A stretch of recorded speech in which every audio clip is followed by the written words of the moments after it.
जालना महानगरपालिका निवडणुकीआधी महायुतीत फूट.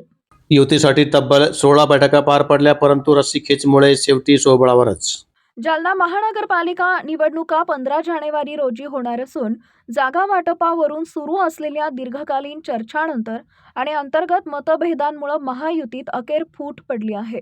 मंगळवारी उमेदवारी अर्ज दाखल करण्याच्या अंतिम दिवशी महायुतीतील पक्षांनी स्वतंत्रपणे निवडणूक लढवण्याचा निर्णय घेतल्यानं ही फूट स्पष्ट झाली.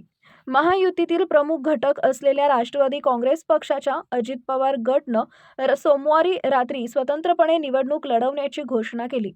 भाजप आणि शिवसेना शिंदे गट या मित्र पक्षांकडून वारंवार आपल्या संघटनात्मक ताकदीकडे दुर्लक्ष केलं जात असल्याचा आरोप राष्ट्रवादीनं केला आहे. मंगळवारी माध्यमांशी बोलताना राष्ट्रवादी काँग्रेसचे जिल्हाध्यक्ष आणि माजी आमदार अरविंद चव्हाण म्हणाले की भाजप आणि शिवसेनेचे नेते राष्ट्रवादीच्या प्रतिनिधींना सहभागी न करता जागा वाटपाच्या बैठका घेत होते. आम्हाला योग्य तो सन्मान देण्यात आला नाही. आमची संघटनात्मक ताकद असूनही पक्षाला डावलण्यात आले.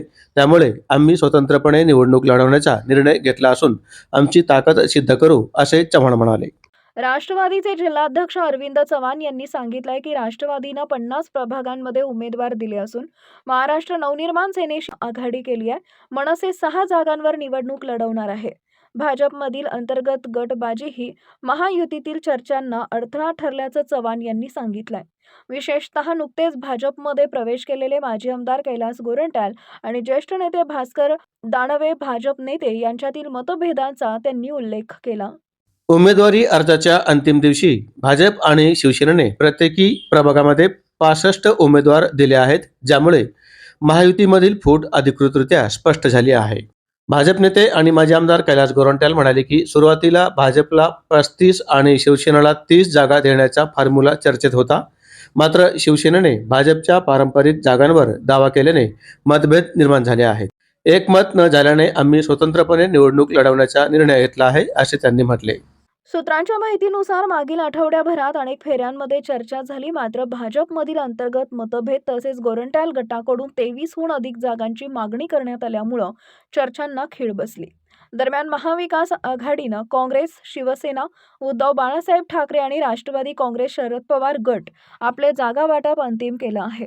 सूत्रानुसार काँग्रेसला 40, शिवसेना उभाटाला 13 आणि राष्ट्रवादी काँग्रेस शरद पवार गटला 12 जागांसाठी एव्ही फॉर्म देण्यात आले आहेत. महायुतीमधील फूट आणि अनेक पक्ष स्वतंत्रपणे निवडणूक लढवत असल्यामुळे जालना महानगरपालिका निवडणूक बहुकोनी आणि चुरशीची होण्याची शक्यता आहे. जालना महानगरपालिकेच्या निवडणुकीचे अपडेट आम्ही वेळोवेळी आपल्यापर्यंत पोहोचवण्याचा आमचा प्रयत्न आहे.